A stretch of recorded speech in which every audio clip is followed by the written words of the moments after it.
Welcome. In this video I will show you what to do if your MacBook Air M4 is stuck frozen. If some application isn't responding on your MacBook, you can force quit it by holding down the command option and escape buttons simultaneously to open the force quit menu. In this menu you have to select the unresponsive application on the list and click force quit to turn it off. And if you were unable to perform this action, then just force restart your computer by holding down the power button until the screen of your device shuts down.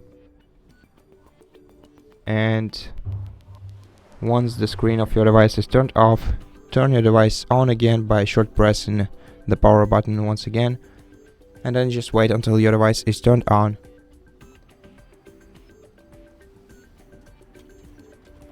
If after the restart your laptop still doesn't respond, then turn off your device once again by holding down the power button. And once the screen of your device goes off, you have to hold down the power button to turn it on. You will see the Apple logo and the information about that you have to continue holding the power button for startup options. And once you see the loading startup options, you can release the power button and then just wait for them to open. Now select the Macintosh HD. Then hold down the Shift button on your computer and click Continue in safe mode. Now you can release the Shift button and just wait until your device is started in safe mode. In safe mode there will be no third-party applications running in the background or in your computer, and you will be able to normally enter your device. Now in safe boot you will also see this safe boot notification in the top right corner of the screen. Let me just log in and show it to you. Okay, let me re-enter the password. I probably entered something wrong. Okay, no, unfortunately I cannot see the safe boot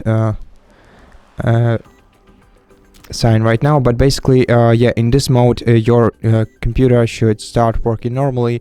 If you recently installed any application to your computer, you can find it in Finder, for example, and just move it to the trash bin to remove it from your computer, and then restart your computer by selecting the Apple menu and selecting restart, and then just wait until your device reboots into the normal mode once you select restart here. Now if the problem remains, then at this point you should contact Apple's support service and tell them about this issue and see if they can get you through some more troubleshooting steps, or maybe you'll have to send your device to them for repair.